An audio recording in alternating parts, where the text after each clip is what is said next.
Hello students, welcome to Magnet Brains. मैं आपकी Hindi educator Rupali Verma आ गई फिर से आपके लिए एक नया चैप्टर नई क्लास का लेकर।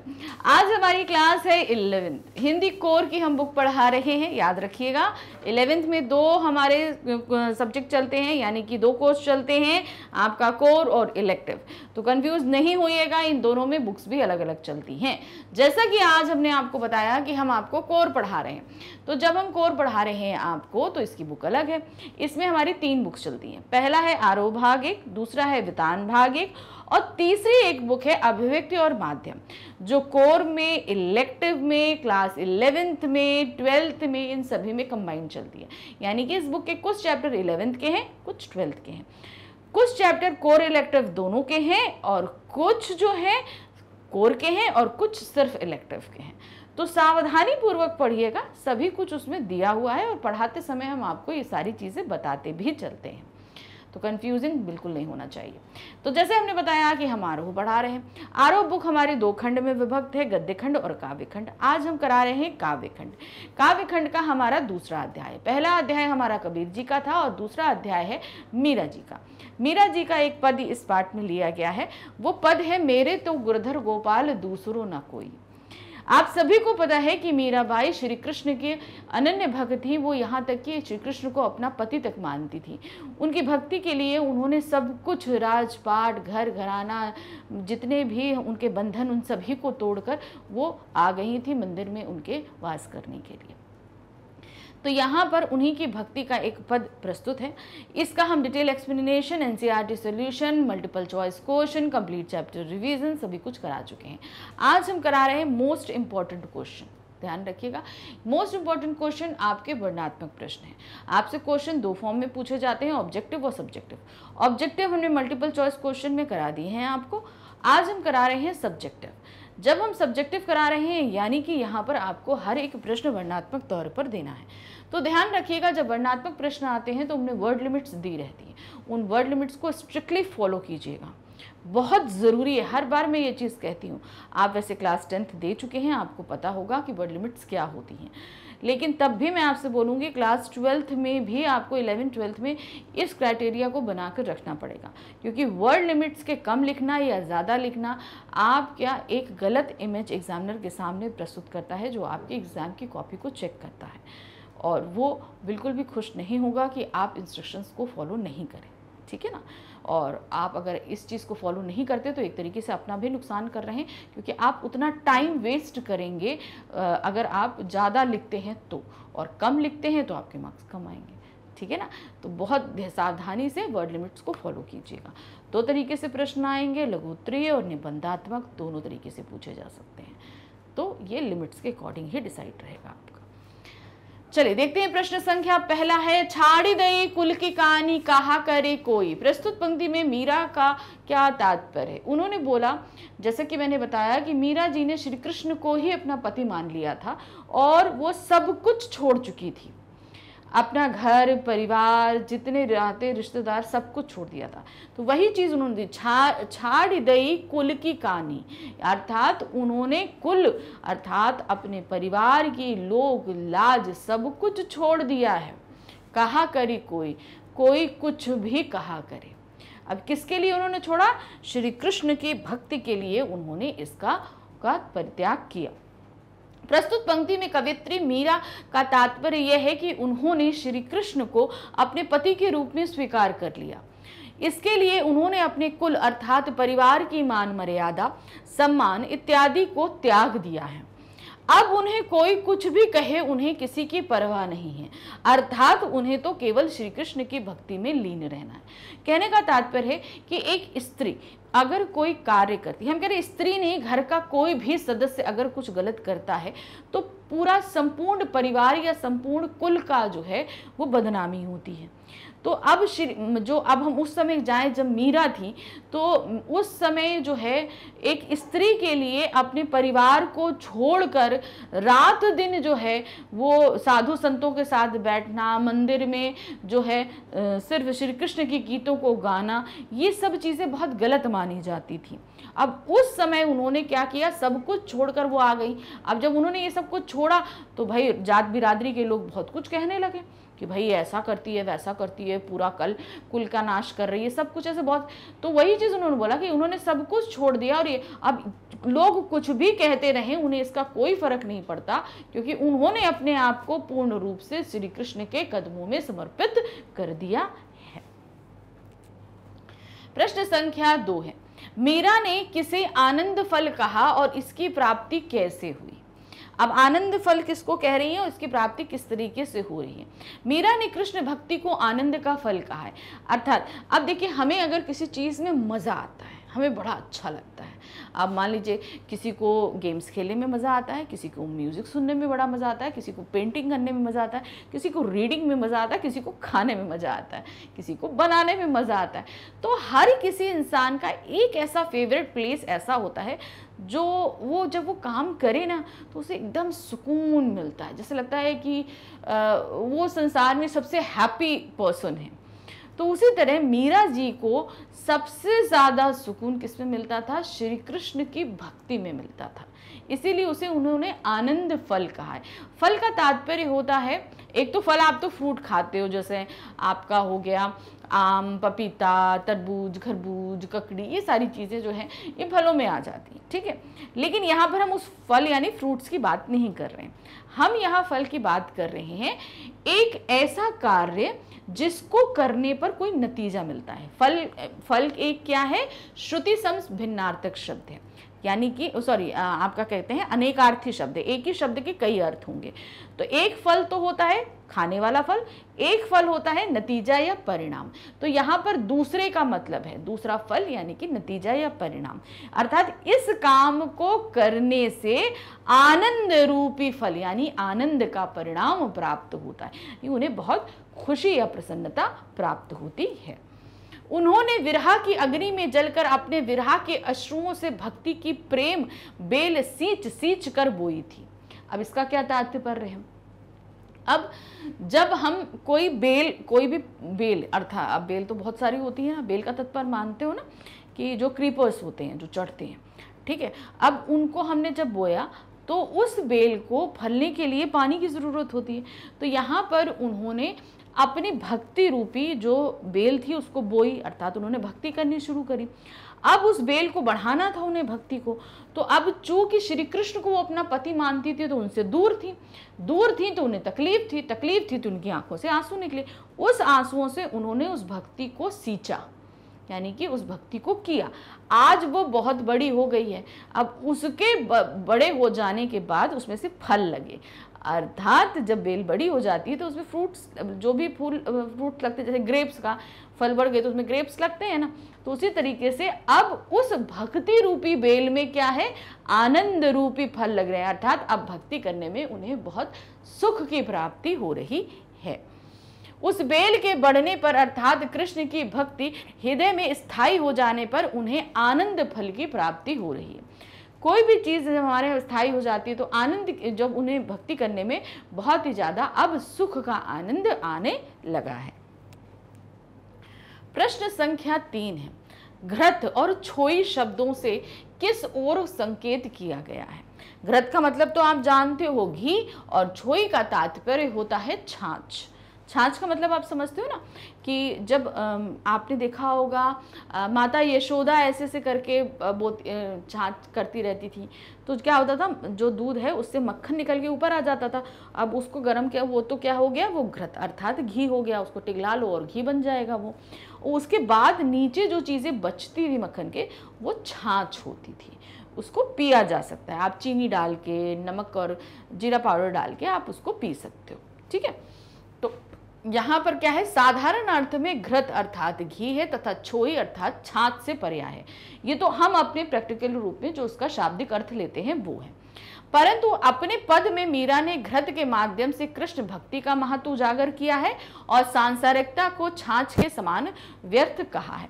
तो यहाँ पर उन्होंने बोला कि इस संसार में हमें चीजें प्राप्त हुई एक दूध के रूप में, एक मटके में दूध था तो इस संसार में हमें सब चीजें प्राप्त हुई। फिर मैंने इस संसार को जब जानना शुरू किया तो मुझे इसमें सबसे अच्छा क्या लगा, कृष्ण भक्ति। तो मैंने इसको मथना शुरू किया और मथ करके मैंने श्री कृष्ण का जो भक्ति थी अर्थात जो घी था, जो उपयोगी था, वो मैंने रख लिया, ठीक है। और जो वेस्ट रूप में जो छाछ बची थी उसे मैंने फेंक दिया, अर्थात सांसारिकता, यानी कि संसार की मोह माया धन दौलत जितना भी था वो मैंने सब त्याग दिया। तो समझ में आया ना कि घी हमारे लिए ज़्यादा इंपॉर्टेंट होता है ना, और घी पौष्टिक भी होता है। तो वही चीज़ उन्होंने बोला कि जो घी निकला वो हमारे लिए बहुत पौष्टिक था, मैंने उसे रख लिया, और जो नीचे की जो छाछ बची थी वो मैंने फेंक दी, अर्थात सांसारिकता। इस संसार में जितने भी भौतिक सुख हैं मोह माया हैं उन सभी को मैंने त्याग दिया। प्रश्न संख्या 4 है, मीरा ने श्री कृष्ण को पदों में जगत उद्धारक के रूप में प्रस्तुत किया है, स्पष्ट कीजिए। जगत का उद्धार करने वाले के रूप में उन्होंने प्रस्तुत किया है। अब ये आपको बताना है कैसे। मीरा के पदों में जगत को सांसारिक मोह माया में उलझा हुआ बताया गया, यानी कि ये पूरा संसार क्या है, अब हम हैं आप हैं, हम सभी को कहीं ना कहीं मोह माया है। हम अपने बहुत सारे रिश्तों से, कुछ अपनी चीज़ों से, इन सभी से कहीं ना कहीं हमें मोह है ना। तो हर व्यक्ति उस मोह माया में उलझा हुआ है। वह कहती है, भगत देखी राजी हुई जगत देखी रोई, दासी मीरा लाल गिरधर तारो अब मोही। अर्थात जिस किसी ने श्री कृष्ण की आराधना की करनी आरंभ की उसे इन सांसारिक बंधनों से मुक्ति मिल गई, किंतु और सभी इसी भवसागर में उलझ कर रह गए।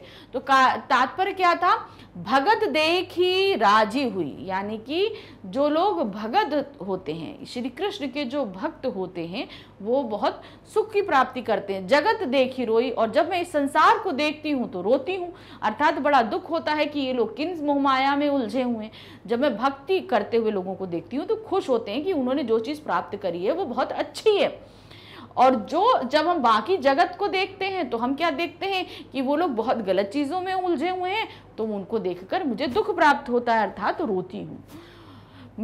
दासी मीरा लाल की, अर्थात मीरा जो है वो किसकी दासी है, गिरधर अर्थात श्री कृष्ण की।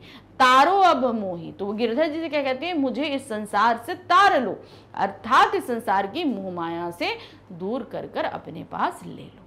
तो वही चीज इन्होंने बताई कि यहाँ पर सभी व्यक्ति इन सांसारिक बंधनों से कहीं ना कहीं बंधे हुए हैं। सांसारिक बंधन मोह माया है, स्मृति है। तो जो लोग जब श्री कृष्ण की आराधना करना प्रारंभ करते हैं, तो जब हम किसी की आराधना, श्री कृष्ण की आराधना करते हैं, तो हम इन सारे बंधनों से मुक्त हो जाते हैं। ये सारे जो मोह माया हैं इनसे हम अलग हो जाते हैं, किंतु और सभी इसी भवसागर में उलझ कर रह जाते हैं। हम तो निकल आए, बाकी लोग तो हैं, तो वो सभी हैं। इसीलिए अब वह उनका भी उद्धार करने के लिए कह रही हैं कि भाई आपने मेरा तो उद्धार कर लिया, लेकिन अब इन लोगों का भी उद्धार करिए। यानी कि यहाँ पे दिया ना, दासी मीरा लाल की तारो अब मोही, यानी कि मुझे तो तार लिया, अब इन लोगों को भी आप तार लो। इसीलिए अब वह उनका भी उद्धार करें। अतः कहा जा सकता है कि उन्होंने श्री कृष्ण को जगत उद्धारक के रूप में प्रस्तुत किया है, यानी कि इस पूरे संसार के जितने भी लोग हैं उनका उद्धार करने के लिए वो कह रही हैं। प्रश्न संख्या 5 है, प्रस्तुत पदों में मीरा ने किस रूप में कृष्ण भक्ति की है। अब वो किस में कह रहे हैं, उन्होंने अपने पति के रूप में अपनी करी है, क्योंकि वो श्री कृष्ण को अपना पति मानती है ना। तो देखिए क्या है, प्रस्तुत पदों में मीरा 2 रूपों में अपने आराध्य की भक्ति करती हैं। पहले रूप में वह कृष्ण को अपना पति कहती हैं, ठीक है, अर्थात यहाँ वह पत्नी रूप में अपनी भक्ति भावना अभिव्यक्त कर रही हैं, इसीलिए यहाँ माधुर्य भाव की भक्ति है। तो अब मैं आपको बता दूं कि जो ये हम पाठ पढ़ रहे हैं इसमें मीरा के पहले 2 पद थे, ठीक है। अब आपका सिलेबस रिड्यूस करके इसमें सिर्फ 1 पद रख दिया गया है, इसलिए यहाँ पर ये आ रहा है 2 रूपों में। जो पहला पद है उसमें उन्होंने अपने एक पति के रूप में उनकी पूजा करी, और दूसरा वो उन्होंने दासी बनकर उनकी पूजा करी। तो वो 2 रूप बताए गए। तो पहला जो पद हमारे सामने है, मेरे तो गिरधर गोपाल दूसरों ना कोई, तो यहाँ पर वो एक पति के रूप में श्री कृष्ण की जो है भक्ति कर रही है, जो एक माधुर्य भाव है। प्रश्न संख्या 6 है, मीरा को भक्ति मार्ग में किन किन बाधाओं का सामना करना पड़ा। अब भाई जब मीरा ने भक्ति भावना करी तो उन्हें बहुत ज़्यादा चीज़ें सामना करना पड़ा, अपने कुल का विरोध, समाज का अपमान, बहुत कुछ हुआ। राजकुल से संबंध रखने के कारण मीरा के लिए भक्ति मार्ग पर चलना सरल नहीं था। भाई राजा भाई साधारण व्यक्ति हो तो फिर भी थोड़ा बहुत होता है, लेकिन जब राजकुल से हो तो वे एक आदर्श का रूप हो जाती हैं सभी के लिए। उन्हें समाज द्वारा बार बार अपमानित होना पड़ा। समाज ने उनको पागल कहा, कुटुंब जनों ने कुल नाशी कहकर ताने मारे, राणा के षड्यंत्र के तहत उन्हें विष का प्याला भी पीना पड़ा। इन सब के बावजूद मीरा कृष्ण भक्ति के मार्ग पर अडिग रही। तो समाज ने दिया, परिवार ने दिया, पति के भाई राणा ने दिया, तो इस तरीके से सभी के षड्यंत्रों को उन्होंने झेला और वो तब भी उन्होंने श्री कृष्ण की भक्ति का मार्ग नहीं छोड़ा और वो श्री कृष्ण की भक्ति करती रही। तो इस तरीके से बहुत सारी बाधाएं श्री कृष्ण के भक्ति मार्ग में मीरा के सामने आई थी। प्रश्न संख्या 7 है, मीरा को आनंद फल कहाँ से प्राप्त होता है? मीरा को आनंद फल प्राप्त होता है श्री कृष्ण की भक्ति करने से। मीरा ने आंसुओं के जल से सींच कर कृष्ण प्रेम की बेल बोई थी। अब वे बेल फैल गई है और इसी बेल से मीरा को आनंद रूपी फल प्राप्त हो रहा है। तो जब मीरा ने श्री कृष्ण की, भाई मीरा जो है, जो हमने अभी तक पढ़ा है उसके हिसाब से मीरा जब छोटी सी ही थी तभी से वो श्री कृष्ण की बहुत आराधना करने लगी, लेकिन तब भी उनके परिवार वालों ने उनका विवाह कर दिया।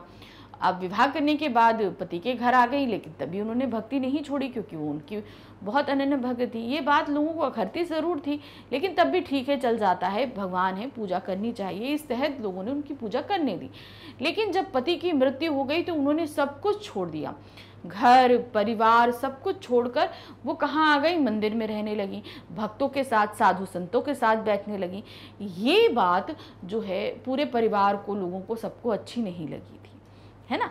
तो वही चीज़ यहाँ पर बताई, जब उन्होंने श्री कृष्ण की भक्ति शुरू करी थी, अर्थात जब वो छोटी थी बचपन में, तो जब उन्होंने वो भक्ति शुरू करी तो उस समय उन्होंने सिर्फ एक बीज बोया था, जैसे एक बीज बोया और उस पे से धीरे धीरे बेल लगी, यानी कि भक्ति की बेल बढ़ती रही। अब वो धीरे धीरे भक्ति बढ़ती गई, चूंकि वो उनको अपना पति मानने लगी, जैसे जैसे बड़ी हुई, संबंधों को जानने लगी। तो ये होता था कि स्त्री के लिए पति ही उसका सब कुछ होता है, तो वो श्री कृष्ण को अपना पति मानने लगी। उस कंडीशन में क्या, तभी वो उनकी शादी कर दी गई, लेकिन कोई बात नहीं, वो अपने पति को पति ना मान के श्री कृष्ण को मानती थी। अब ये श्री कृष्ण से दूर थी तो इनको विरह हो रही थी, तकलीफ हो रही थी। उस कंडीशन में जब हमें तकलीफ होती है तो हम क्या करते हैं? रोते हैं। तो उस रोना मतलब सिंबॉलिक बताया गया कि उस तकलीफ में भी वो श्री कृष्ण की भक्ति उन्होंने छोड़ी नहीं। ये नहीं कि हमको श्री कृष्ण नहीं मिले तो हम भक्ति छोड़ दें, ऐसा नहीं हुआ। वो तब भी श्री कृष्ण की भक्ति को करती ही रही, ठीक है। अब करने के बाद भी उनको तकलीफ होती गई और धीरे धीरे ये भक्ति क्या हुई, उनके दिल में समा गई। आज जब वो भक्ति करती हैं तो वो पूरी तरीके से उसी में रमी रहती हैं। तो अर्थात सबसे ज्यादा उन्हें आनंद किसमें प्राप्त होता है? श्री कृष्ण की भक्ति करने में। प्रश्न संख्या 8, मीरा ने जीवन का सार कैसे बताया है? उन्होंने कैसे बताया इस जीवन का सार क्या है? तो जिस तरीके से घी का हमने अभी उदाहरण घी और छाछ का दिया था, उसी तरीके से श्री कृष्ण की भक्ति को उन्हें घृत अर्थात घी बताया है और वही जीवन का सार है। बाकी ये सांसारिक मोह माया सभी कुछ छाछ के बराबर है, जिसे उन्होंने छोड़ दिया, जो एक बेकार चीज हो जाती है। मीरा कहती हैं कि दही को मत कर उसका सर्वाधिक महत्वपूर्ण तत्व घी निकाल लेने पर शेष छाछ नीचे रह जाती है। इसी प्रकार जीवन का मंथन करने से मीरा ने कृष्ण भक्ति को सार तत्व के रूप में पाया है, यानी कि इस पूरे जीवन का उनका सार तत्व क्या निकला? वो है श्री कृष्ण की भक्ति। शेष संचार छाछ की भांति सार रहित है। इस सामान्य लोक प्रचलित व्यवहार से मीरा ने गहन ज्ञान दे दिया है, यानी कि सिर्फ इस क्या कहते हैं जो लाइन से उन्होंने सभी मनुष्यों को जीवन जीने का जो एक सार होता है वो प्रदान किया है। प्रश्न संख्या 9 है, कुल की कहानी का आश्रय क्या है? कुल का मान सम्मान मर्यादा, यहाँ पर उससे तात्पर्य है। इसका अर्थ होता है परिवार की मर्यादा का पालन ना करना। मीरा राज परिवार से संबंधित होने पर भी संतों के साथ बैठकर कृष्ण भजन करती थी। उसे समाज की परवाह नहीं थी, यह परिवार की मर्यादा के खिलाफ था, यानी कि कुल की कहानी अर्थात कुल का सम्मान उन्होंने छोड़ दिया था। उन्होंने, अब चूंकि उन्होंने सब कुछ त्याग दिया, अब वो क्या बन गई? वो सिर्फ श्री कृष्ण को अपना सब कुछ मान रही थी। तो एक तरीके से उन्होंने संन्यास ले लिया था।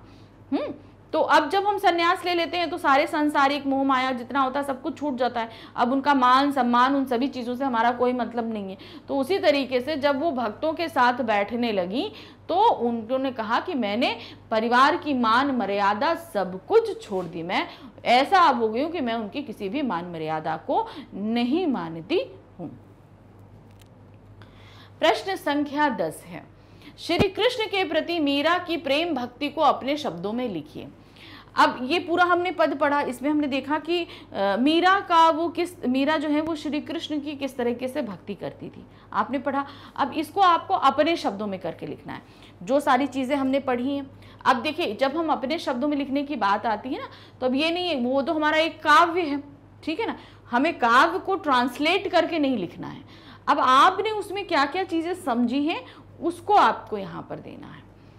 मीरा श्री कृष्ण की परम भक्त थी, वह श्री कृष्ण से गहरा प्रेम करती थी। मीरा ने श्री कृष्ण को अपना पति मान लिया था। श्री कृष्ण के अतिरिक्त किसी अन्य के लिए उनके मन में भक्ति भाव नहीं था। इस प्रेम का मीरा पर इतना गहरा प्रभाव था कि उन्होंने राजसी घराने की सभी मर्यादाएं तोड़ दी।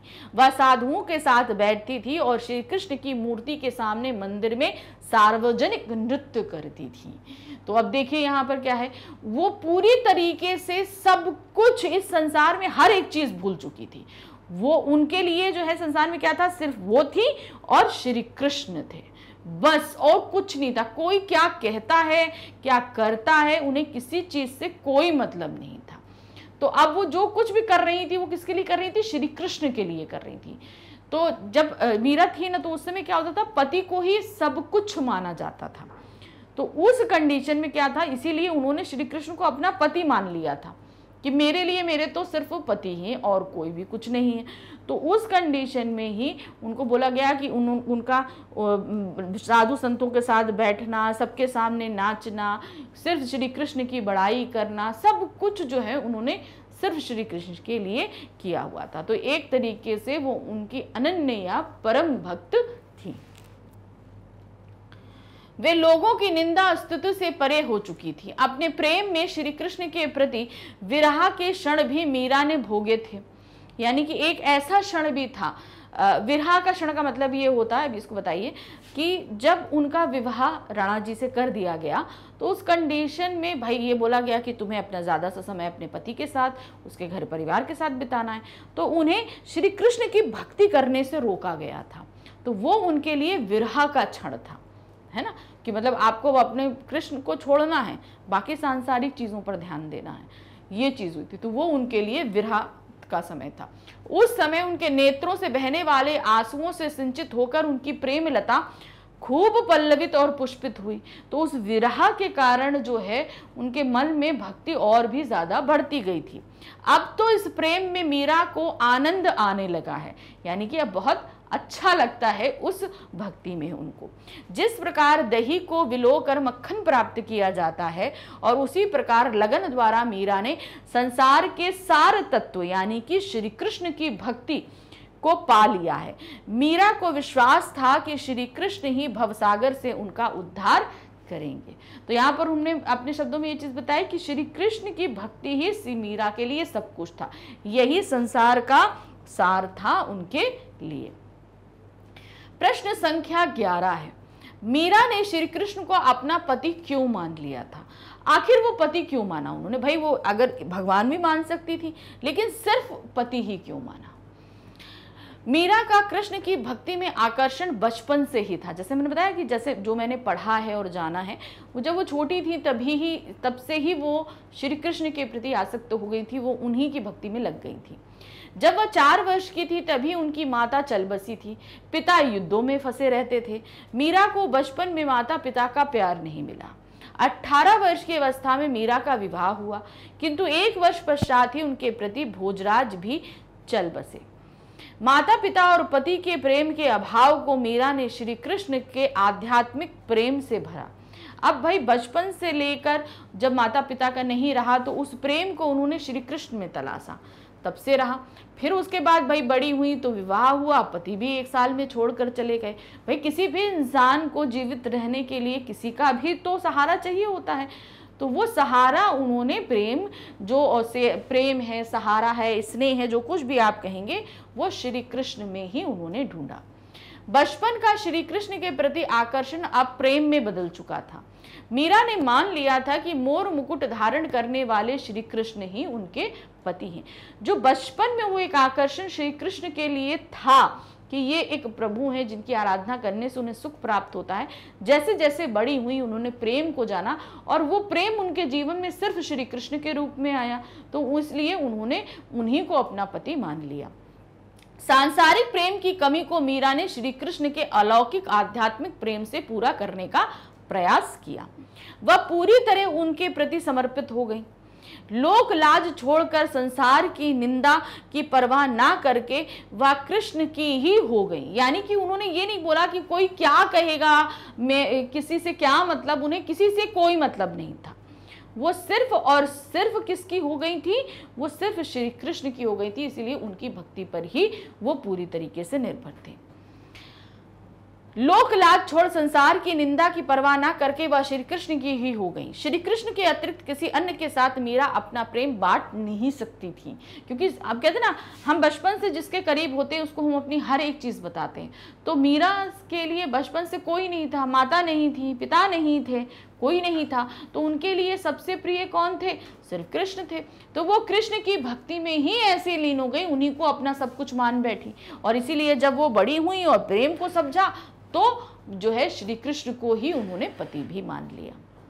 प्रश्न संख्या 12 है, मेरे तो गिरधर गोपाल दूसरो ना कोई, पद का भावार्थ लिखिए। अब ये जो पूरा पद हमने पढ़ा है इसका भावार्थ लिखना है, ठीक है। भाव अर्थ का मतलब तात्पर्य है कि जो लाइन लिखी गई है उस लाइन का पूरा लाइन बाय लाइन अर्थ आप यहां पर लिखेंगे।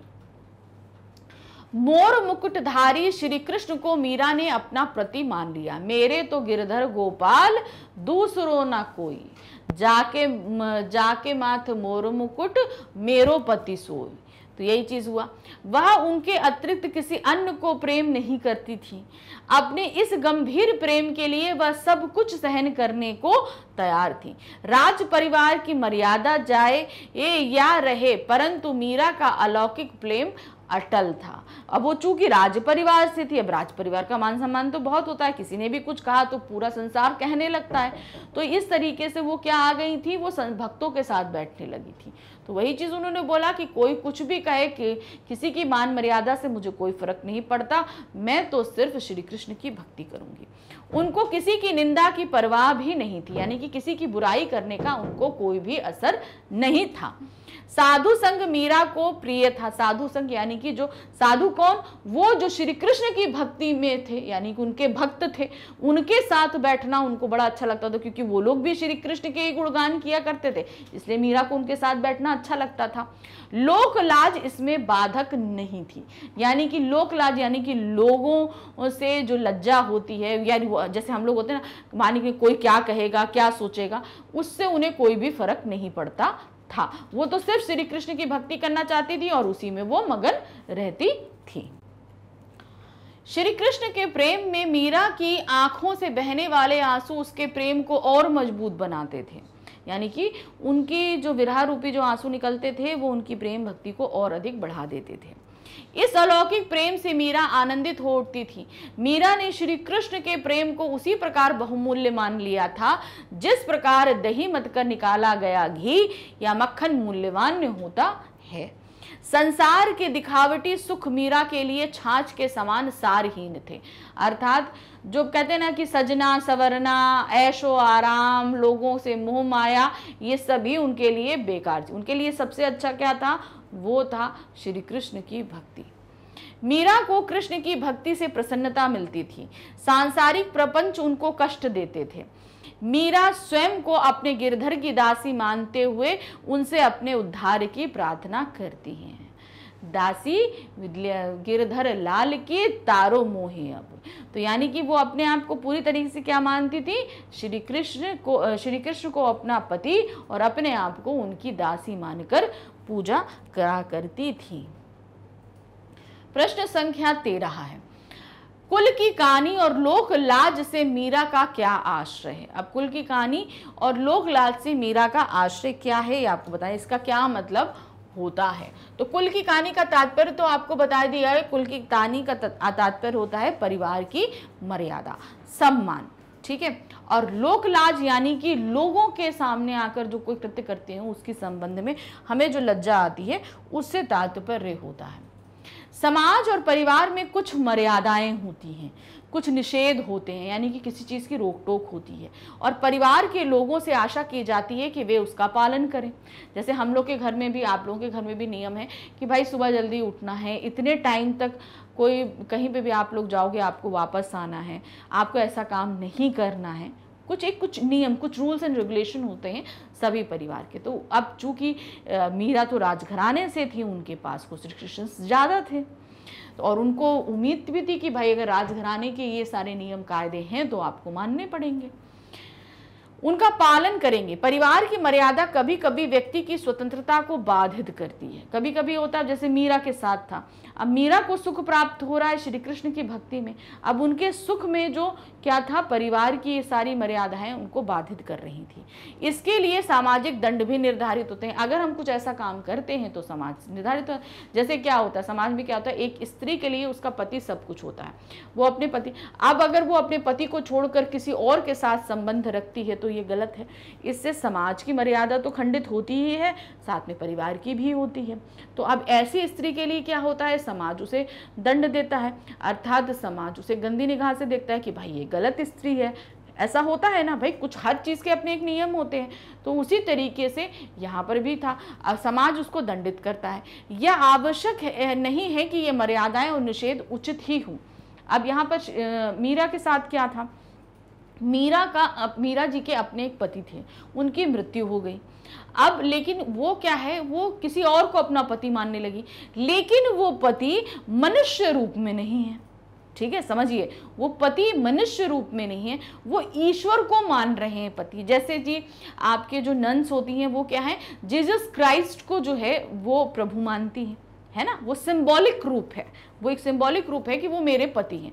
उसी तरीके से मीरा भी क्या है, वो ईश्वर को अपना पति मान रही थी, अर्थात श्री कृष्ण को मान रही थी। अब इस जगह जो है समाज की जो नियम कायदे हैं वो कहीं ना कहीं डगमगा जाते हैं, क्योंकि उन्होंने नियम क्या बनाया था कि आप अपने पति को छोड़कर किसी और को दूसरे पति नहीं मानती थी। अब वो कोई और जो है वो मनुष्य की बात हो रही थी, लेकिन यहाँ तो उन्होंने प्रभु को ही अपना ईश्वर मान लिया था। इस कंडीशन में समाज की मर्यादाएं भी थोड़ा डगमगा गई थी। अब इस जगह ये सभी उनको परेशान कर रही थी। श्री कृष्ण से उनका प्रेम शारीरिक आकर्षण नहीं था, जैसे मैंने बताया ना, शारीरिक, क्योंकि श्री कृष्ण का तो शरीर ही नहीं था, उसमें आध्यात्म की पवित्रता और गहराई है, परंतु उनके परिवार जनों ने वह स्वीकार नहीं किया। अब जहां पर हम आध्यात्म, वो कह रहे हैं भाई आध्यात्म, आपको श्री कृष्ण को पति मानना है तो मानो, वो उन्होंने ये चीज मना नहीं करी, लेकिन उन्होंने क्या बोला, घर के अंदर रहो, वहीं पूजा भक्ति करती रहो, ठीक है। लेकिन मीरा को क्या था, मीरा ने सब कुछ त्याग कर वो मंदिर में आ गई, वहां वो साधु संतों के साथ बैठती थी, नाचती थी, ये सब वहां के लोगों को पसंद नहीं था। राजघराने की एक स्त्री साधुओं के साथ बातचीत करे, मंदिर में सार्वजनिक रूप से नाचे, पद गाए, यह बात उनको सहन नहीं थी। इसमें वे अपना अपमान और बदनामी देखते थे, मीरा को रोकते थे, उसे जान से मार डालना चाहते थे। मीरा ने कुल की मर्यादा यानी कहानी की चिंता नहीं की। उन्होंने बोला कि ठीक है, आपकी मर्यादा जाती है तो हम आपका घर ही छोड़ देते हैं। श्री कृष्ण को ब्रह्म स्वरूप है, उनके सामने नाचने में भला लज्जा कैसी। संसार मीरा के इस काम को लज्जाजनक बता भी ही कैसे सकता था। किसी कार्य को सार्वजनिक रूप से करने में शर्म आना ही लोक लाज है।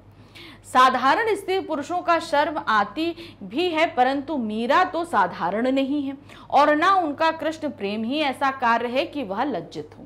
तो यानी कि वो जो प्रेम कर रही थी उसमें पूरी तरह डूबी थी, तो उन्हें सबके सामने गाने और नाचने में भी शर्म नहीं आती थी।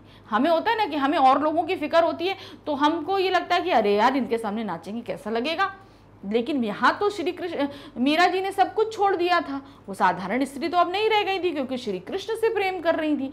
तो इस कंडीशन में उन्होंने वो लोक लाज भी सब त्याग दी थी। तो समझ में आया ना कुल की कहानी और लोक लाज से क्या तात्पर्य है। प्रश्न संख्या 14 है, अब तो बेल ही फैल गई, मीरा किस बेल के फैलने की बात कर रही है? भक्ति रूपी बेल जिसे उन्होंने अपने विरह के आंसुओं से सींच सींच कर बड़ा किया था, अब वो बेल क्या है? फैल गई, अर्थात श्री कृष्ण की भक्ति जो है वो अब सर्व रूप में व्याप्त हो गई है। मीरा ने श्री कृष्ण के प्रति अपने प्रेम को एक सारंग रूप में प्रस्तुत किया है। ठीक है, क्या बता रहे हैं कि वो एक पूरे सार रूप में प्रस्तुत कर रही हैं। मीरा का कृष्ण प्रेम उनके मन में बचपन से ही फूटा था और समय तथा परिस्थितियों के साथ धीरे धीरे विकसित होता रह गया। बचपन से वो भक्ति हुई और समय के साथ वो धीरे धीरे धीरे धीरे बढ़ती चली गई। उनका प्रेम एक लता के समान है। मीरा ने प्रेम की इस लता को अपने आंसुओं के जल से सींचा है। प्रेम की यह लता अब पल्लवित और पुष्पित हो गई है। मीरा को विश्वास है कि अब इस लता पर आनंद रूपी फल लगेंगे, क्योंकि अब वो जो बचपन से उन्होंने भक्ति की जो बेल सींची थी, अब वो क्या है? वो धीरे धीरे बढ़ गई है, चारों तरफ फैल गई है, अर्थात उनके अब तन मन हर जगह श्री कृष्ण व्याप्त हो चुके हैं। अब उनकी भक्ति करने में उन्हें क्या प्राप्त होता है? आनंद प्राप्त होता है। जैसे जब कोई बेल बढ़ जाती है तो उसमें फल लगते हैं, उसी तरह से भक्ति अब बहुत बढ़ गई है और उस भक्ति को करने में अब उन्हें आनंद प्राप्त होगा है। मीरा का आश्रय यह है कि उनका श्री कृष्ण के प्रति प्रेम अब पूर्णता विकसित हो गया है और इस अलौकिक प्रेम से प्राप्त होने वाला आनंद अब उसको अवश्य ही प्राप्त होगा। अर्थात जब हम किसी के प्रेम में डूब जाते हैं तो उसके साथ रहना, उसके बारे में सुनना, उसके बारे में सोचना, यही सब कुछ अच्छा लगता है। तो अब वो जो भक्ति थी, अभी तो सांसारिक रूप भी मिला हुआ था क्योंकि संसार में बंधी हुई थी, लेकिन जब कुछ सब कुछ छोड़कर अब वो सिर्फ श्री कृष्ण में है तो अब क्या है? वो पूरी तरीके से उनके अंदर समा चुके हैं और अब उनकी भक्ति करने में उन्हें बहुत ज्यादा आनंद मिलता है। प्रश्न संख्या 15 है, पठित अंश के आधार पर बताइए कि मीरा संसार में किसका परित्याग करने को कहती हैं। अभी जो हमने ये पूरा पद्यांश पढ़ा है इसमें वो किस चीज का त्याग करने के लिए कह रही है। मीरा श्री कृष्ण को प्रेम करती थी। मोर मुकुट वाले के अतिरिक्त कोई अन्य उनका प्रेम पात्र नहीं था, वो सिर्फ श्री कृष्ण की थी। मीरा की दृष्टि में श्री कृष्ण का प्रेम तथा भक्ति ही सार तत्व है, यानी कि इस पूरे संसार में अगर कोई चीज हमें ग्रहण करनी है जो हमको फायदा देगी, वो क्या है? वो है श्री कृष्ण की भक्ति। इसके अलावा संसारिक मोह, माया, धन, दौलत, रिश्ते, समृद्धि, ये सभी कुछ क्या है? बेकार है। तो उसको उन्होंने क्या बोला है? छाछ बोला है। वो कहते हैं उसका परित्याग कर दो, इसका किसी का कोई इसका मतलब ही नहीं है। मीरा इन्हीं को ग्रहण करने के लिए कहती हैं, अर्थात श्री कृष्ण की भक्ति को। संसार के सुख दिखावटी है, अर्थात यहाँ से जो सुख प्राप्त हो रहा, मान लीजिए हम नरम बिस्तर में लेटते हैं तो वो जो हमें सॉफ्टनेस मिल रही है वो क्या है? वो सिर्फ इस संसार की है। आपको अलौकिक संसार में इससे कोई मतलब नहीं है, आप कहीं भी बैठो कुछ भी करो आपको कोई एहसास नहीं होगा। मृग तृष्णा के समान उसमें कोई सच्चाई नहीं है। मृग तृष्णा का समान मतलब होता है क्षणिक है ये सारी चीजें।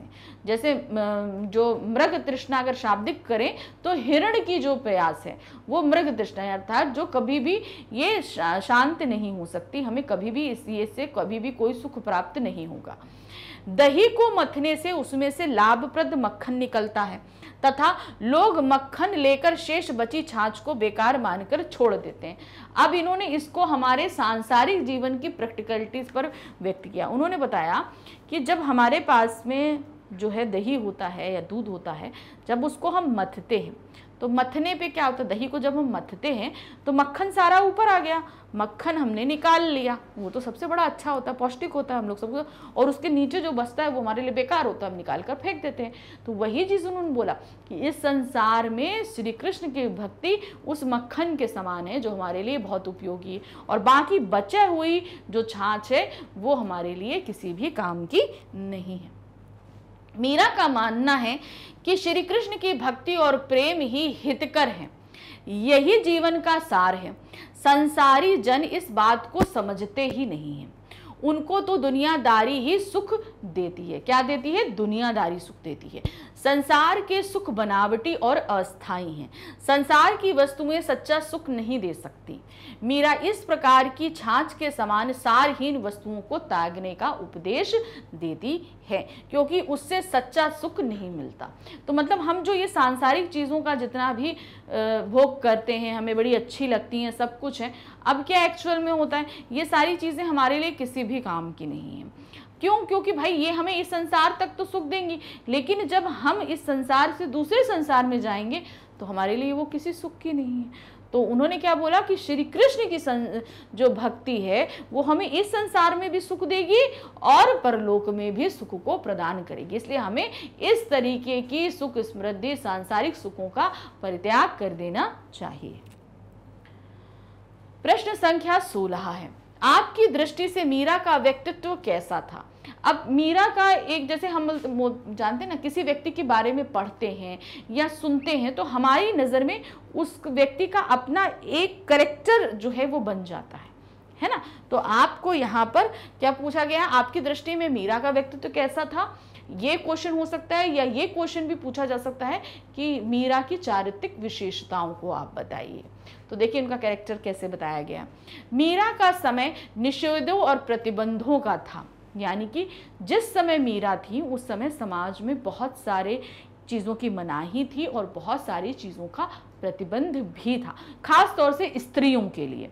उस समय जो है पितृसत्तात्मक राज्य थी और पुरुषों का वर्चस्व था। स्त्रियों को घरों से ज़्यादा निकलना, अपना मनमानी करने का अधिकार नहीं था, और ख़ास तौर से राजघराने की स्त्रियों को तो बहुत ही कम था। तो इस कंडीशन में उनके ऊपर बहुत सारे निषेध और प्रतिबंध थे। उस समय लोगों को सामाजिक मर्यादा की रक्षा के नाम पर अनेक प्रतिबंध सहने पड़ते थे। भाई समाज की मर्यादा ये कहती है, इस नाम पर बहुत सारे प्रतिबंध लगाए जाते थे। नारियों के लिए तो ये निषेध और अधिक कठोर थे। जैसे मैंने बताया कि उस समय नारियों के ऊपर बहुत सारे प्रतिबंध थे।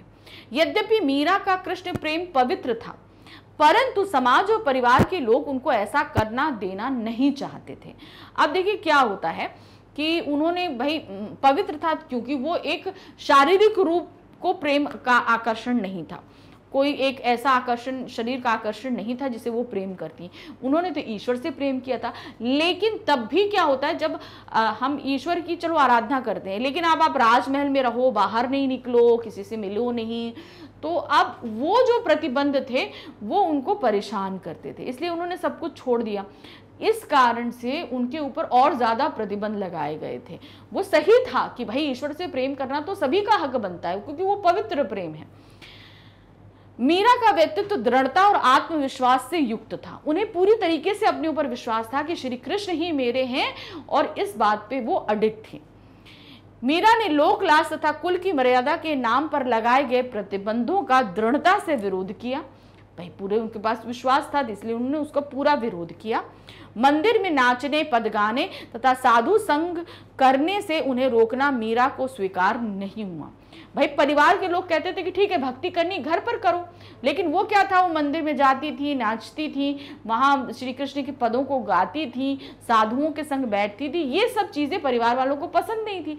तो इन सारी पाबंदियों को मीरा ने पूरी तरीके से विरोध किया कि मैं इन सारी चीज़ों को नहीं मानूंगी।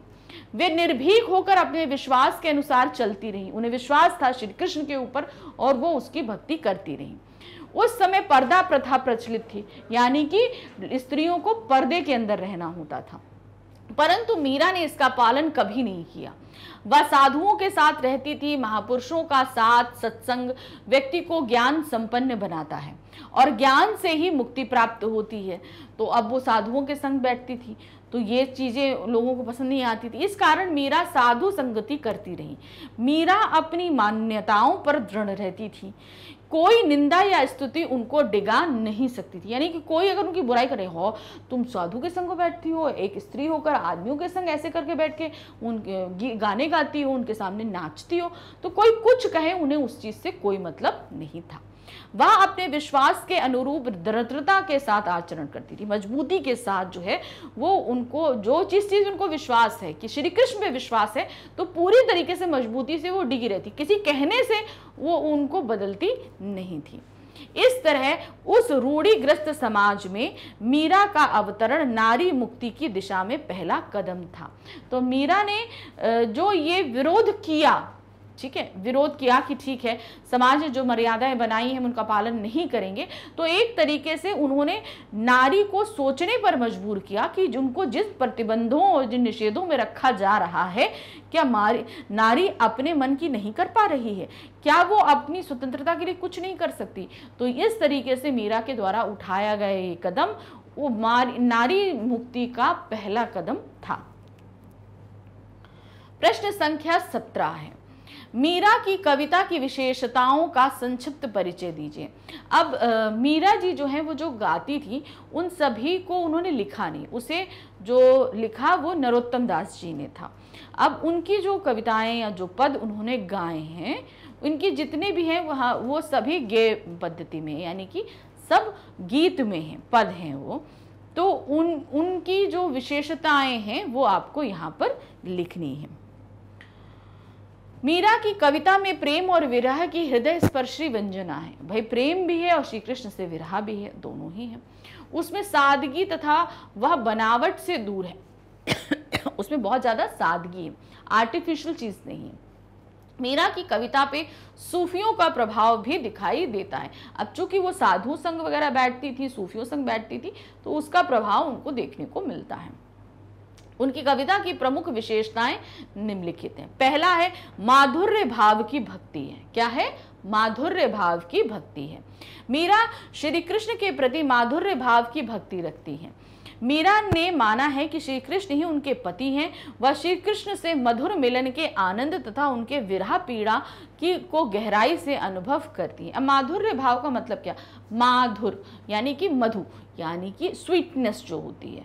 तो अब यहाँ पर जो बताया जा रहा है माधुर्य भाव का तात्पर्य होता है जिसको पढ़कर, कर कर, सुनकर जो हमें मधुरता, जो आनंद, जो मिठास, जो शांति प्राप्त हो। तो उनकी जो भक्ति थी वो उन्हें खुद को भी सुख देती थी और जो उसको देखते या सुनते थे उन्हें भी सुख प्राप्त होता। जैसे आपने ये पद पढ़ा, जब हम पद पढ़ते हैं तो हम पूरी तरीके से समझते हैं कि मीरा जी श्री कृष्ण के प्रति किस तरीके की भक्ति रखती थी। पढ़ने में हमको भी बड़ा आनंद आया ना। तो यानी कि उनके जो पद हैं उसकी विशेषता थी कि वो मधुरता का जो है वो पूरी तरीके से सब में प्रभावित करती थी। वह कहती हैं, मेरे तो गिरधर गोपाल दूसरो ना कोई, जाके सिर मोर मुकुट मेरो पति सोई। तो अब इससे क्या है भाई, उन्होंने क्या बताया कि मेरे पति जो है वो सिर्फ गिरधर गोपाल हैं और वो कैसे हैं, जिनके सिर पर मोर मुकुट है वही सिर्फ मेरे पति हैं। वो पहचान भी बता रही हैं। अब इसमें देखिए पढ़ते समय कितना आनंद आ रहा है। इसमें किसी तरीके से जो है आप दूसरे किसी भाव को नहीं देखेंगे, आप शांति का अनुभव करेंगे। प्रेम है लेकिन इसमें शांति भी है। दूसरा है प्रेम की तन्मयता। वो उनकी जो जितनी भी कविताएं या पद पढ़ोगे वो पूरी तरीके से वो प्रेम में डूबी हुई हैं। वो या तो पति के रूप में, दासी के रूप में, उद्धारक के रूप में, हर रूप में वो श्री कृष्ण को वो पसंद करती है। श्री कृष्ण के प्रति प्रेम में मीरा तन्मय है। वह उनके प्रेम में बावरी अर्थात पागल है। लोक लाज छोड़कर वह कृष्ण के प्रति समर्पित हो चुकी हैं। श्री कृष्ण के प्रेम में दीवानापन मीरा की कविता की प्रमुख विशेषता है, क्योंकि जब हम किसी के प्रेम में पूरी तरह डूब जाते हैं तो सब कुछ छोड़ देते हैं, और जब सब कुछ भूल जाते हैं तो हम लोग को पागल कहने लगते हैं। कहते हैं ना, पागल होते हैं जब लोग अपने आप में डूबे रहते हैं। तो ऐसा जब प्रेम किया जाता है तो वो बहुत ही ज्यादा विशेष होता है। मीरा कहती हैं, लोग कहें मीरा भई बावरी, नात कहे कुलनासी। यानी कि उन्होंने सब कुछ छोड़ दिया, वो सिर्फ उनके प्रेम में है। अब वो सभी लोग क्या कहते हैं कि मीरा पागल हो गई है, और कुछ लोग कहते हैं कि वो कुल की नासी अर्थात अपने कुल का नाश करने वाली औरतों में। तो एक जहां उनको पागल कह रहा है, दूसरा उनको नाश करने वाला कह रहा है। इससे उन्हें कोई फर्क नहीं पड़ता, वो सिर्फ और सिर्फ श्री कृष्ण के प्रेम में डूबी है।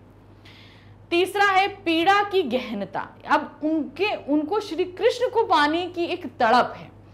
ठीक है भाई, प्रेम तो वो शुरू से करती आई, अब जो प्रेम जिससे हम करते हैं उसको कम से कम एक बार हम साक्षात रूप में मिलना या पाना तो चाहते हैं ना। तो वो एक तड़प उनके अंदर दिखाई देती है। विरह की गहन वेदना मीरा की कविता में सर्वत्र व्याप्त है। उनके गीतों में जो तड़प, छटपटाहट और टीस है, उसका एक ही उपचार है, श्री कृष्ण से मिलन। कि वो छटपटाहट है कि भाई हम प्रेम कर रहे हैं, इतनी भक्ति कर रहे हैं, हमसे मिलो तो सही। मीरा की प्रभु पीर मिटे जब वैद सांवरिया होए। तो यानी कि जब सांवरिया से मिलन होगा तभी उनकी ये विरह पीड़ा मिटेगी। तो इस तरीके से ये सभी उनकी विशेषताएं रही हैं उनके पदों की। नेक्स्ट क्वेश्चन है हमारा प्रश्न संख्या 18। मीरा के पद हिंदी साहित्य में अत्यंत लोकप्रिय हैं। उनकी लोकप्रियता का कारण उदाहरण सहित स्पष्ट कीजिए। आप इतने सारे कवियों को और लेखकों को आपने पढ़ा होगा, लेकिन कोई भी कवि एक ऐसा नहीं है जिसकी भक्ति करी उसके लिए वही सब कुछ था और उसके लिए उन्होंने सब कुछ त्याग दिया। अब आप रसखान ले लो, रसखान भी श्री कृष्ण के भक्त थे, लेकिन उन्होंने उनकी भक्ति के लिए सब कुछ छोड़ा नहीं था। ठीक है ना। रैदास है, रहीम है, ये सभी तो भाई निर्गुण धारा के रहे, लेकिन जो लोग सगुण धारा के रहे, जैसे तुलसीदास है, तुलसीदास जी भी जो हैं वो राम भक्ति शाखा के रहे। उन्होंने भी क्या किया, उनकी जो भक्ति थी वो श्री राम के प्रति थी, लेकिन उसके लिए उन्होंने अपना पूरा संसार नहीं छोड़ा था। लेकिन मीरा की ये खासियत थी कि उन्होंने श्री कृष्ण के लिए ही सब कुछ छोड़ दिया और उन्हीं को अपना सब कुछ मान लिया, अपना पति मान लिया। तो ये उनके पदों की सबसे बड़ी खासियत रही, इसीलिए वो सबसे ज्यादा लोकप्रिय भी हुई। कृष्ण भक्त कवियों में मीरा का महत्वपूर्ण स्थान है। अब कृष्ण भक्ति शाखा के बहुत सारे कवि रहे, लेकिन मीरा का अलग रूप क्यों रहा? क्योंकि इन्होंने सिर्फ भक्ति ही नहीं करी, ये उसी में पूरी तरीके से लीन हो गई थी, इसलिए इन्हें बाकी सभी कवियों से अलग माना जाता है। कवियों ने रचनाएं की, इन्होंने उस भक्ति में ही लीन होकर जो गाया उसी को लोगों ने जो है कविता या पद के रूप में संकलित कर लिया। उनकी कविता अत्यंत लोकप्रिय है। मीरा के पदों की लोकप्रियता के प्रमुख कारण अग्रलिखित है। अब क्यों ये इतनी ज्यादा फेमस हुई, इसके क्या कारण है? श्री कृष्ण का लोक रंजक रूप इन्होंने प्रस्तुत किया है। मीरा ने श्री कृष्ण के जिस लोक रंजक रूप का वर्णन किया है वह पहले से ही लोगों के अंतःकरण में बसा हुआ था। कहने का मतलब उन्होंने जो रूप हमारे सामने रखा सेम वैसा ही रूप बसा था। मतलब ऐसा नहीं कि उसमें तोड़ मरोड़ किया या कुछ और नई चीजें ऐड करी, उसी रूप को और ज्यादा रोचक बनाकर हमारे सामने उन्होंने प्रस्तुत किया है। जैसे बसो मेरे नैनन में नंदलाला, मोर मुकुट मकराकृति कुंडल अरुण तिलक दिए भाल। तो अब यहाँ पर अब इसमें क्या चीज इन्होंने दिखाई कि जो बसा हुआ था उसी को ही सामने लाया। जैसे कुछ कवि होते हैं, अब कवि जो होते हैं वो क्या करते हैं, जो चीज़ है उसी को दूसरे पॉइंट ऑफ व्यू से दिखाने की भी कोशिश करते हैं कि भाई ये तो इस पूरी दुनिया ने देखा हुआ है, लेकिन अब इसमें हम क्या और चीज़ें नहीं कर सकते हैं, तो वो उस चीज़ को करके प्रस्तुत करते हैं। लेकिन यहाँ पर क्या किया मीरा ने, जैसा था वैसा ही प्रस्तुत किया। अच्छा, मीरा की कविताओं में जो इनके पद हमारे सामने आते हैं उसमें एक चीज़ खास तौर से देखिए कि बाकी सभी कवियों ने उनको लिखा है, लेकिन हमारी मीरा ने वो भक्ति के रूप में गाया है। उसको कभी इस रूप में नहीं बताया कि ठीक है हाँ हम लिख रहे हैं, ये इतिहास बनेगा या कुछ होगा समथिंग, ऐसा कुछ नहीं सोचा था। वो उनकी भक्ति में लीन थी, इसलिए उनके मुंह से ये स्वतः निकलते थे, वो उसकी बैठ के रचनाएं नहीं किया करती थी। माधुर्य भाव की भक्ति थी। मीरा की भक्ति रति तथा माधुर्य भाव की थी। मीरा ने श्री कृष्ण को अपना पति माना है तथा स्वयं को उनकी दासी कहा है। तो कहने का तात्पर्य क्या है, वो उनको पति मानती हैं लेकिन खुद दासी की तरह उनकी सेवा करना चाहती हैं। अर्थात जैसे पति होते हैं, पति क्या होते हैं, परमेश्वर के रूप में पूजे जाते हैं। तो हमने अगर किसी को पति माना अर्थात वो हमारा सर्वस्व है, सब कुछ है हमारा। अब हम उसकी सेवा किस तरीके से करेंगे, एक दासी बनकर करेंगे। इस भाव से मीरा ने उनके लिए कविताओं का रंजन किया है। जाके सिर मोर मुकुट मेरो पति सोई। तो अब इस पंक्ति से पता चलता है कि जिसके सिर पर मोर मुकुट है वही मेरा पति है। अब देखिए संपूर्ण सृष्टि में मोर मुकुट तो सिर्फ एक ही धारण है करते हैं, वो है श्री कृष्ण। तीसरा है विरहा वेदना। अब इनकी जितनी भी कविताएं हम देखते हैं उनमें विरहा वेदना बहुत तेजी से निकल कर आती है। क्यों? क्योंकि अब चूंकि उन्होंने श्री कृष्ण को अपना पति माना है और उनसे मिल नहीं पा रही हैं, तो इस वेदना को उन्होंने अपनी पदों में पूरी तरीके से निकाल कर रखा है।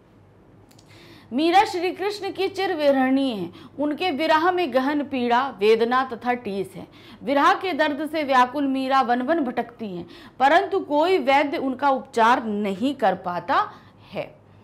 चौथा है भावों की संप्रेषणीयता, यानी कि मीरा की भाषा ब्रज और राजस्थानी का मधुर मिश्रण है। शब्दों का चयन भावों के अनुरूप है।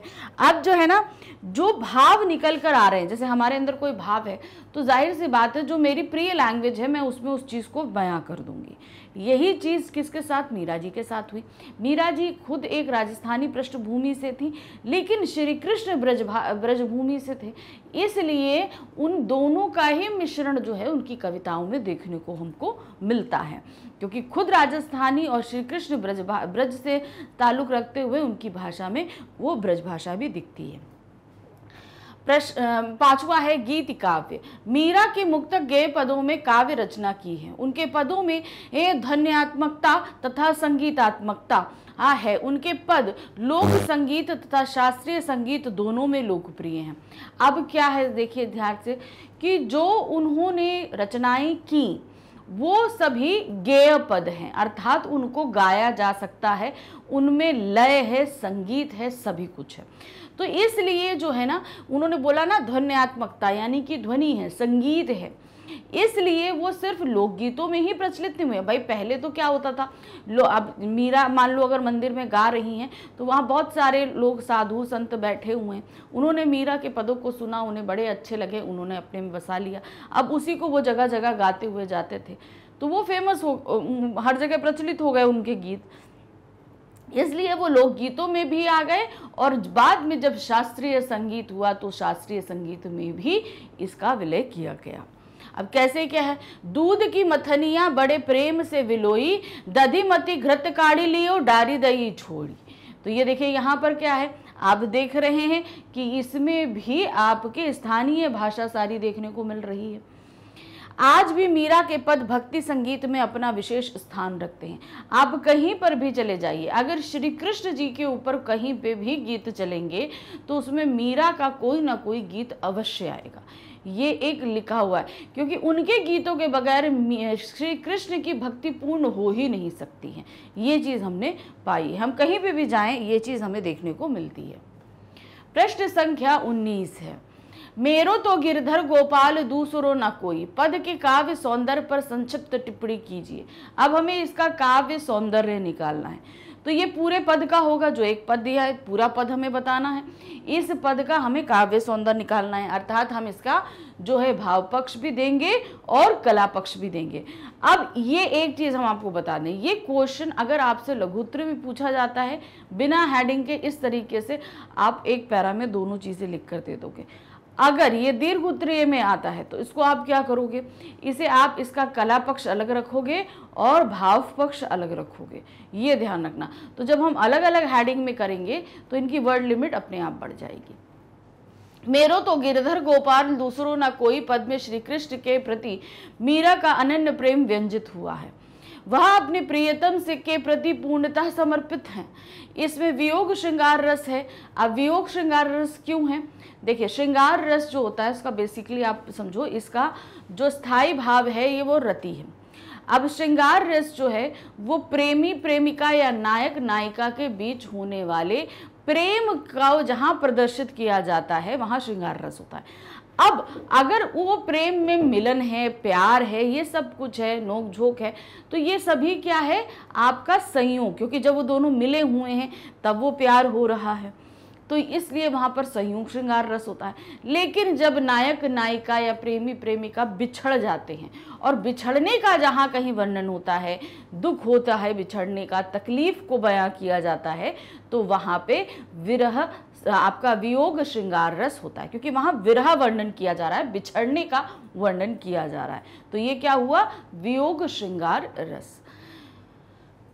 कोमल कांत पदावली युक्त सरस ब्रजभाषा है, जिसमें राजस्थानी पुट उसे और आकर्षक बना रहा है। तो अब आपको यहां पर बता दें, कोमल कांत पदावली से युक्त सरस ब्रजभाषा है, यानी कि इसमें ब्रजभाषा का इस्तेमाल तो किया गया है, लेकिन जिन पदों को इस्तेमाल, पद अर्थात जो शब्द इस्तेमाल किए गए हैं वो ऐसे हैं जो बहुत ही ज्यादा कोमलता को युक्त करते हैं। फिर आते हैं राजस्थानी पुट है, चूंकि मीराबाई राजस्थान से संबंधित थी तो उनकी भाषा में वो राजस्थानी पुट हमें दिखाई देता है और आकर्षक बनाता है। पद गीति काव्य शैली का है, गीति काव्य शैली का मतलब जिसको हम गा सकते हैं, गेयतात्मकता है, लय है, संगीतात्मकता है, तथा उसमें काव्य सौंदर्य का ध्यान रखा गया है। अलंकारों का स्वाभाविक प्रयोग हुआ है, कई अलंकार इसमें हैं, उपमा है, रूपक है आपका, और साथ ही साथ आपका प्रतीकात्मक है, दृष्टांत है, ये सभी अलंकारों का इस्तेमाल किया गया है। प्रश्न संख्या 20 है, असवन जल सींच सींच प्रेम बेली बोई में अलंकारिक सौंदर्य को स्पष्ट कीजिए। अब यहाँ पर ध्यान दीजिएगा, असवन जल सींच सींच प्रेम बेली बोई, सिर्फ इस पंक्ति में कौन कौन से अलंकार का इस्तेमाल हुआ है और किस तरीके से किया गया है ये आपको बताना है। तो अब आप यहाँ पर देख रहे हैं असवन जल और प्रेम बेली में रूपक अलंकार है। अब यहाँ पर असवन और जल, जब अब दोनों चीजें समझिएगा, बेल अर्थात किसी पौधे को जब हम बोते हैं, बेल होता है ना, क्रीपर जब उगता है तो उसके लिए हमें पानी देना पड़ता है, ठीक है। तो यहाँ पर पानी यानी कि जल और असवन, वो असवन रूपी जल, इन दोनों में एकता दिखाई गई है क्योंकि उन्होंने विरह रूपी बेल बोई थी, तो इसलिए जल और असवन में जो है एकता लाई गई, इसलिए यहाँ पर रूपक अलंकार है। फिर प्रेम बेली, उन्होंने प्रेम को बेल के स्वरूप बताया है, जैसे बेल चलती है उसी तरह धीरे धीरे उनका प्रेम भी बढ़ा है, तो इन दोनों में रूपक अलंकार है। जहाँ आंसुओं को जल तथा प्रेम को बेल स्वीकार किया गया है, उपमेय और उपमान यानी आंसू और जल, प्रेम और बेल में एक रूपता है। दोनों का अंतर समाप्त हो गया, मतलब दोनों के बीच हमें समझ में नहीं आ रहा कि कोई अंतर है। बेली बोई ई में बा वर्ण की आवृत्ति के कारण अनुप्रास अलंकार है। सींची सींची सींचने की क्रिया पर बल देने के लिए सींची शब्द को दोहराने से पुनरुक्ति प्रकाश अलंकार है। अब यहाँ पर सींची सींची शब्द एक ही शब्द दो बार आया है, लेकिन दोनों ही बार उसका अर्थ सेम है, इसमें कोई अलग नहीं। लेकिन हाँ, सींची सींची बोलने से सुंदरता जरूर बढ़ी है, इसे जहां पर एक ही शब्द दो बार इस्तेमाल हो मगर उसका अर्थ एक हो तो वहां पर क्या होता है आपका पुनरुक्ति प्रकाश अलंकार। तो इस तरीके से एक पंक्ति में तीन तरह के अलंकारों का इस्तेमाल किया गया है। प्रश्न संख्या 21 है, मीरा ने कौन सी बेली बोई और उस पर किस प्रकार के फल लगने लगे। तो मीरा ने क्या किया था, प्रेम रूपी बेल बोई थी, और जो है विरह की प्रेम रूपी बेल बोई थी। अब वो सींच सींच कर बड़ी हो गई है, अब उसमें आनंद रूपी फल प्राप्त हो रहे हैं, अर्थात अब प्रेम करने और उनकी भक्ति करने में जो आनंद प्राप्त होता है वो इस पूरी सृष्टि में कहीं उनको प्राप्त नहीं होता है। मीरा ने श्री कृष्ण के प्रति पवित्र प्रेम की बेल बोई है। मीरा ने श्री कृष्ण प्रेम की इस बेल को अपने आंसुओं के जल से सींचा है, पल्लवित पुष्पित किया है। यह बेल अब पूरी तरह विकसित हो चुकी है, उस पर फल आने वाले हैं, ये फल आनंद के होंगे। मीरा को श्री कृष्ण के साथ पवित्र प्रेम करने का फल आनंद के रूप में मिलने लगा है। तो जब उन्होंने वो बेल बोई थी, प्रेम की बेल बोई थी ना, तब वो विरह रूप, विरह प्रेम की भी, यानी कि आप एक तरीके से बोल दीजिए आपका वियोग श्रृंगार रस था, क्योंकि उस समय वो श्री कृष्ण से दूर थी, इसलिए उस बेल को उन्होंने बोया था। अब धीरे धीरे उन्होंने उसमें आंसुओं से उसको सींचा। अब प्रेम में विरह होगा तो आंसू तो निकलेंगे ही निकलेंगे। अब उसमें उन्होंने उसको सींच सींच कर आज वो बड़ी हो गई है, चारों तरफ फैल गई है। अब क्या है, उसमें फल लगने वाले हैं। अब क्या है, अब विरह तो अभी भी है, लेकिन उस भक्ति को करते, प्रेम को करते करते अब उनको बहुत ही सुख प्राप्त होने लगा, अर्थात अब उन्हें कुछ और अच्छा ही नहीं लगता। तो इसलिए अब क्या हो गया है, वो विरह रूपी जो प्रेम की बेल थी अब फैल गई है, अब उसमें आनंद रूपी फल प्राप्त होता है, यानी कि उन्हें वो प्रेम करने में, वो भक्ति करने में बहुत आनंद आता है। प्रश्न संख्या 22 है, मीरा की श्री कृष्ण भक्ति का संक्षिप्त परिचय दीजिए। अब मीरा ने जो श्री कृष्ण के साथ भक्ति करी है उसका हमें यहाँ संक्षिप्त वर्णन करना है। मीरा श्री कृष्ण की परम भक्त थी। मीरा की भक्ति माधुर्य भाव की थी, उसमें दाम्पत्य, दास्य और सखा भाव का समन्वय मिलता है। वो वहाँ जहाँ श्री कृष्ण को अपना पति मान रही हैं, वहीं वहाँ सखा भी मान रही हैं और उनकी दासी भी हैं। तो ये तीनों ही भाव इनके अलग अलग पदों में मिलता है। लेकिन हमारे सामने जो पद प्रस्तुत किया गया है मीरा का, उस मेरो तो गिरधर गोपाल, उसमें जो है वो दाम्पत्य बता रही हैं, ठीक है ना, क्योंकि वहां पर श्री कृष्ण को उन्होंने अपना पति माना हुआ है।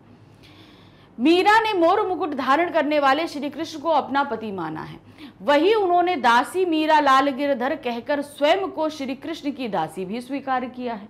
अब दूसरी पंक्ति में वो बोलती है दासी मीरा लाल गिरधर, अब वहां पर क्या है, एक पंक्ति में और बता रही हैं कि हम जो है उनके दासी भी हैं। किया है वह अपने प्रियतम श्री कृष्ण की चिर विहरणी है और विरह की गहरी टीस उनके मन में विद्यमान है। तो इस तरीके से उन्होंने हर जगह श्री कृष्ण को हर रूप में पाया है, चाहे पति हूँ, सखा हूँ उनके, चाहे वो उनकी दासी हूँ, मतलब उनके लिए संपूर्ण सब कुछ जो है वो सिर्फ श्री कृष्ण ही है। ये चीज उसमें दिखाई गई है। प्रश्न संख्या 23 है, दूसरों ना कोई कहने से मीरा का क्या तात्पर्य है। मेरो तो गिरधर गोपाल दूसरों ना कोई। अब ये जो शब्द इन्होंने इस्तेमाल किया दूसरों ना कोई, इसके मतलब से वो कहना क्या चाहती हैं। भाई मेरा तो, मेरे पति कौन है, सिर्फ श्री कृष्ण है, गिरधर गोपाल। गिरधर अर्थात गिरी को धारण करने वाले जो गोपाल हैं वो ही मेरे पति हैं। अब वो किसी और को अपना पति स्वीकार नहीं करती थी। दूसरों ना कोई मतलब किसी और को अपना पति स्वीकार नहीं कर सकती है। मीरा ने श्री कृष्ण को अपना पति स्वीकार किया था, वह उनकी भक्त थी। राज परिवार की महिला का यह रूप उनके परिवार को स्वीकार नहीं था। जैसा कि हम पहले बताते आए, भाई राज परिवार में आप जो जहाँ ब्याही गई हैं वहाँ पर आपका पति जो है उसी को, अब उस समय की बात करिए जब पूरी तरीके से वर्चस्व हुआ करता था पुरुषों का और स्त्रियों की स्थितियाँ इतनी अच्छी नहीं थी और घराने में तो बहुत ही ज़्यादा पाबंदियाँ हुआ करती थी। मीरा उन लोगों को कृष्ण की भक्ति में बाधक समझती हैं, अतः मीरा ने श्री कृष्ण के अतिरिक्त अन्य सभी से अपना संबंध तोड़ लिया है। अर्थात देखिए अब यहाँ पर क्या था, जब मीरा सब कुछ छोड़कर जो है वो जब श्री कृष्ण की भक्ति करने के लिए मंदिर में आ गई तो उससे पहले उनके पति की मृत्यु हो चुकी थी। लेकिन अब पति की मृत्यु होने के बावजूद भी अभी उनके बहुत से बंधन बाकी थे। अब वो बंधन उन्हें इस भक्ति को करने से रोकते थे। क्योंकि क्यों रोकते थे, कारण ये था कि भाई भक्ति करनी है घर परिवार में करो, अब तुम साधुओं के साथ बैठोगी, उस समय पर्दा प्रथा थी, आप पर्दा से निकल के बाहर आओगी, तो इस तरीके से लोगों को भक्ति करना बिल्कुल भी स्वीकार नहीं था। अब वो जो बंधन थे उन्हीं लोगों के लिए, पति के लिए, सभी के लोगों ने बोला कि मेरा कोई और कुछ नहीं है, मेरे सिर्फ गिरधर और गोपाल ही मेरे पति हैं। मीरा ने स्पष्ट स्वीकार किया कि मोर मुकुट धारण करने वाले श्री कृष्ण उनके पति हैं, दूसरे किसी अन्य व्यक्ति से उनका कोई संबंध नहीं है। तो दूसरों ना कोई का तात्पर्य क्या है, वो संसार से अपने सभी रिश्तों को तोड़ती हैं, जो जीवित हैं जो मृत हैं सभी से उन्होंने अपने संबंधों को तोड़ने की घोषणा करी है इस पद में। प्रश्न संख्या 24 है, मीरा जगत को देखकर क्यों रोती है। अब क्या है, मीरा जो है वो इस जीवन के सार को समझ चुकी हैं कि श्री कृष्ण की भक्ति ही इस जीवन का सार है। तो जो लोग कहते हैं ना, भगत देखी सोई और क्या कहते हैं, जगत देख ही रोई। अब भगत को देखकर वो खुश होती हैं क्योंकि भगत जो है वो श्री कृष्ण की भक्ति में मगन है और उनको पता है कि इस जीवन में हमें क्या प्राप्त होना है, सही है, मिल गया। लेकिन जगत जो है यानी कि ये पूरा संसार जो है वो सांसारिक मोह माया सुख समृद्धि में लगा हुआ है, लोभ मोह लाभ हानि इन सभी में लगा है। तो वो सिर्फ देख रहे हैं कि वो जिस चीज़ के लिए पीछे भाग रहे हैं, जिस चीज़ के लिए जीवन व्यतीत कर रहे हैं वो तो व्यर्थ है, इसलिए वो जगत को देखकर रोती हैं अर्थात दुखित होती हैं। मीरा श्री कृष्ण की भक्त है, श्री कृष्ण के भक्तों का संग ही उन्हें प्रिय लगता है। मीरा मानती थी कि जगत अर्थात संसार में सुख दुख और नाते कृष्ण प्रेम में बाधक हैं, अतः उनसे दूर रहना ही उचित है। मीरा को सांसारिक सुख अच्छे नहीं लगते हैं।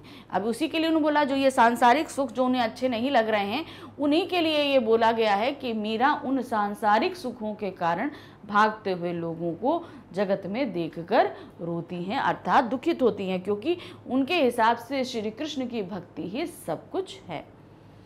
प्रश्न संख्या 25 है, लोक लाज खोने का अभिप्राय क्या है? यानी कि संसार में रहने के, हम कहते हैं जब हम संसार में आते हैं, समाज में रहते हैं, परिवार में रहते हैं, तो उन सभी की अपनी एक कुछ मर्यादा होती हैं, कुछ नियम कायदे होते हैं। लेकिन मीरा ने श्री कृष्ण की भक्ति के लिए उन सभी जो हैं बंधनों को, नियमों को तोड़ दिया था, अर्थात अब उन्हें ये सभी कार्य करने से लोक और लाज नहीं आती है। ये चीज़ उन्होंने बताई है। देखिए क्या है, समाज में स्त्री पुरुषों के लिए व्यवहार और आचरण के अलग अलग मानदंड स्थापित किए गए। मीरा के समय में तो स्त्रियों को कुछ करने और कहने सुनने की स्वतंत्रता ही नहीं थी। प्रथा और परंपरा के विरुद्ध उनका कोई भी कार्य परिवार और समाज की मर्यादा के विरुद्ध माना जाता था। अब स्त्रियों को के ऊपर ज्यादा पाबंदियां थी। ये ऐसा करने वाली महिला को निर्लज्ज समझा जाता था। पुरुषों से मिलना जुलना, नृत्य गायन करना पारिवारिक स्त्रियों के लिए वर्जित था। सामाजिक बंधनों को तोड़ना और स्वेच्छाचारी जीवन जीना ही लोकलाज खोने का अभिप्राय है। यानी कि आप कहीं अगर रह रहे हो, सपोज हम जिस समाज में रहते हैं उसका एक कुछ नियम है, कुछ कायदे हैं। अब स्त्रियों के लिए कुछ अलग होते हैं और पुरुषों के लिए कुछ अलग होते हैं। तो अब अगर आप मीरा के समय में चले जाइए तो ये जो डिफरेंस था बहुत ज़्यादा था। जो स्त्रियां थीं उनके लिए कुछ ज़्यादा ही कायदे और कानून थे। अब जो स्त्री जो है इन सभी कानूनों को तोड़ दे और तोड़कर अपने जीवन को जो जिए, तो वही बोले जाते हैं कि उसने लोक लाज को खो दिया है। अर्थात वो नहीं मानती। अब वहाँ पर पर्दा प्रथा थी, सभी के सामने बगैर घूंघट के वो नाच रही हैं, गा रही हैं, पुरुषों के साथ यानी साधु संतों के साथ बैठ रही हैं, भक्ति कर रही हैं। तो वो चीज़ जो है वो बहुत गलत मानी गई ये, और उसको तरह तरह की बातें भी कही गई। तभी ये चीज़ बोली गई कि उन्होंने लोक लाज को खो दिया है। तो यहाँ पर ये हमारा जो दूसरा अध्याय था काव्यखंड का, मेरो तो गुरधर गोपाल, ये हम यहाँ पर खत्म हुआ। हमने बहुत अच्छे से ये पूरा पाठ समझा। एक ही पद है, बहुत जितनी कोशिश की कर सकती थी उतने क्वेश्चंस मैं आपके लिए निकाल कर लेकर आई ताकि आप अच्छे से इस पाठ को समझ सकें और जान सकें। अभी और भी काव्यखंड के अध्याय बाकी हैं, तो अभी हम और भी कराएंगे। लेकिन उससे पहले हम आपको एक चीज़ और बता देते हैं कि मैग्नेट ब्रेन्स एक ऐसा प्लेटफॉर्म है जो आपको किंडरगार्टन से लेकर क्लास 12 तक के सभी सब्जेक्ट की 100% फ्री एजुकेशन देता है।